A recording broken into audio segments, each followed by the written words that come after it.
한국 정치가 엄청나게 천박한 수준에 이르고 있습니다. 어느 진영의 배신이라든지 이런 걸 떠나가지고 이재명 대표가 그 처상목 권한대행에 대하여 조심해라, 현행범으로 언제 체포될지 모른다, 이런 발언은 상당히 적절하지 못한 발언이죠. 그것도 대한민국의 제1야당 대표가 그런 발언을 하는 것은, 그건 실제로 깡패들이나 조폭들이나 이런 사람들이 하는 발언과 비슷하죠. 저희들이 정치를 하던 1990년대 그럴 땐 그런 수가 있었어요. 회의를 하다가도 갑자기 바카스병으로 상대방 위원장의 눈을 찍는다든지, 저도 그렇게 당해가 왼쪽 눈이 거의 실명일 정도 되었지만은, 요즘은 그런 게 없지 않습니까? 요즘은 그때마다 35년 전, 40년 전 일인데, 얼마 전에 한 감동적인 글을 본 적이 있어요.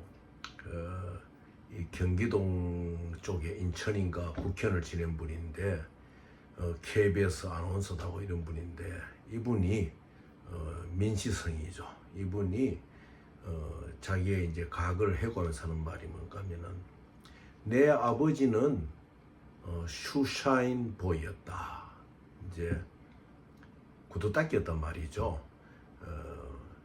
그렇지만 내 아버지가 미군 부대에서 미군들, 또 6.25 전쟁에 참전했는 연합국의 군인들의 구두를 닦으면서 빛을 내주면서, 나는 거기에서 끼어가지고 많은 여러 나라의 군인들로부터 지혜도 배우고 했다는 그런 의미의 발언하는 것을 들었어요. 보았어요. 감동적이더라고요. 정치적 이런 건 떠나가지고, 왜냐, 아버지가 미군 부대에서 구두를 닦은 것을 자랑스럽게 말할 수 있는 그 아들, 훌륭한 아들이거든요. 직업에는 기천이 없지 않습니까? 아버지가 부도 노동자였던, 아버지가 건설 노동도 했던, 아버지가 지게꾼이었던, 꼭 아버지가 법관이고 아버지가 변호사고 아버지가 어떠한 고급 공부 이런 것이 아니라, 내 아버지로부터 오늘날 내가 선 자리는 내 아버지가 겪었던 인생에서 배운 게 있었기 때문에 내가 이 자리에 서게 되었다. 이렇게 아버지를 자랑할 수 있는 정치인, 그런 정치인들은 국민들이 알아줘야 되는 거예요.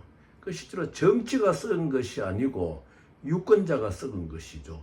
유권자가 썩은 유권자들은 썩은 대표를 뽑을 수밖에 없는 것이에요. 그래서 최상목 대통령 권한대행이 마흔역 헌법재판관을 임명하지 않는다고 이재명 대표가 중무유기다, 현행범으로 체포된다, 몸조심해라, 이런 말을 하는 것은 이재명 대표의 입이 얼마나 가볍고 험한지를 나타내는 거예요. 그것이 이재명 대표의 개인적인 문제가 아니잖아요.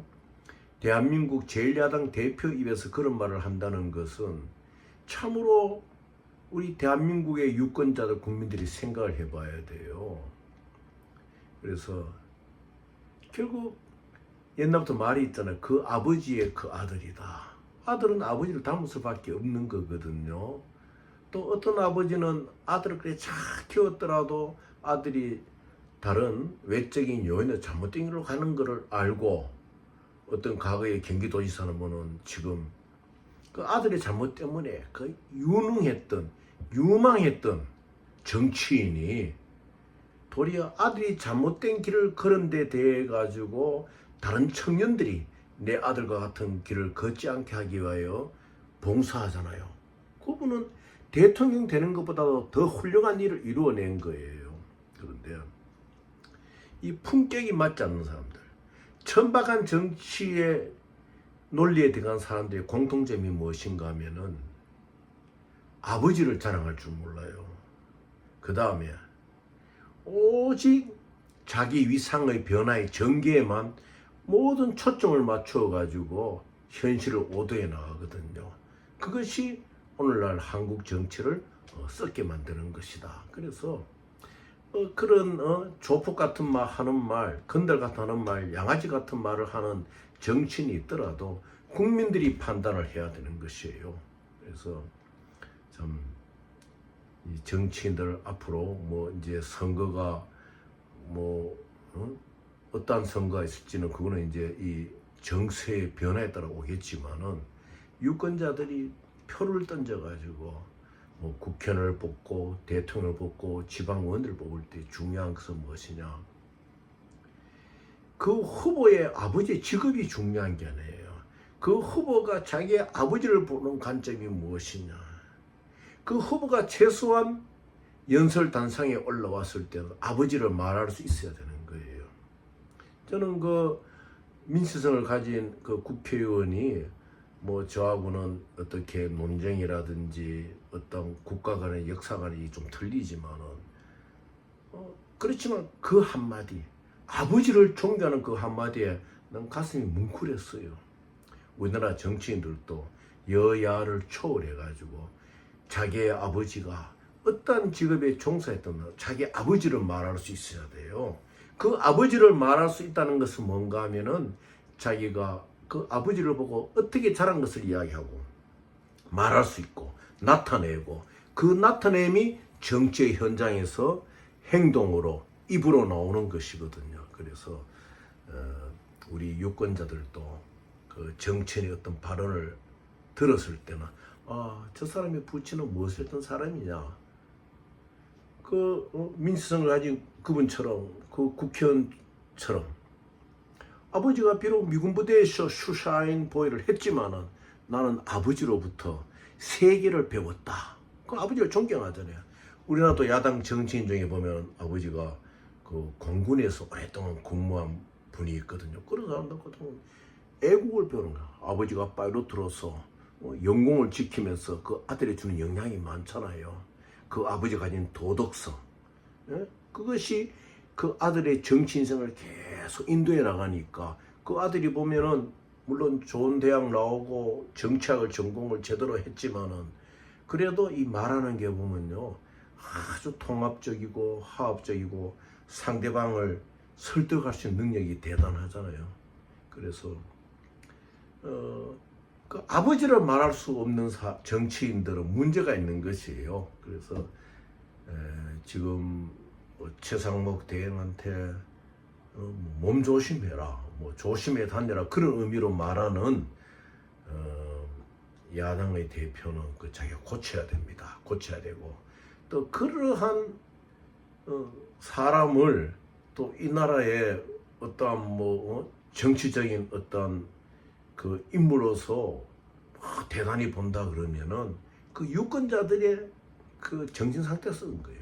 또 그리고 그런 말을 하는 보수를 향해서 대표를 향해서 그 옆에 있으면서 제어를 한다든지 좋은 어드바이스를 해가지고 대표님 이런 말씀하시면 안 됩니다 라든지 그런 조언을 할 수 있는 참모들이 없는 그 보수는요 썩어지기 나름이에요.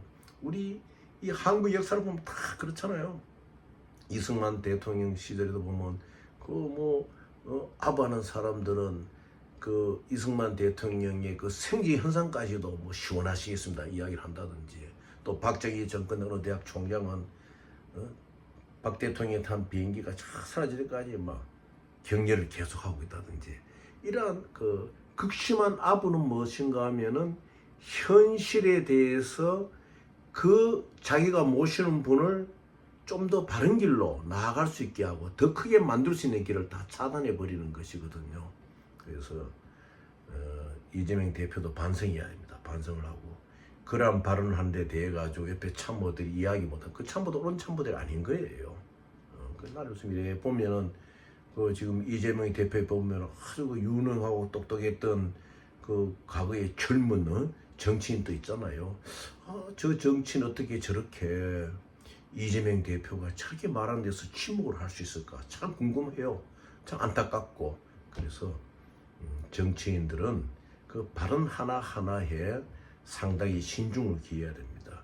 조폭 같은 발언, 양아치 같은 발언, 그 건달들 같은 발언, 이런 것은 정치인들이 해서는 안 되는 거죠. 그 정치인들은 항상 그 아버지를 자랑할 수 있어야 돼요. 그러면 내가 어떤 영향으로 컸다. 그 유권자들이 판단할 수 있는 기준이 되는 것이거든요. 그 유권자도 그걸 알아야 되고, 참으로 안타까운 대한민국의 현실입니다.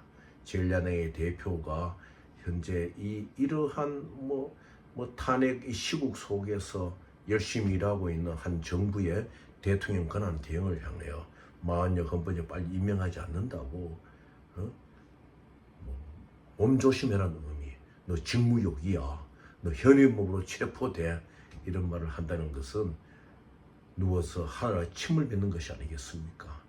부디 고치고 앞으로 이 한국 정치가 품격 있는 정치가 되기를 다 힘써야 될 것입니다.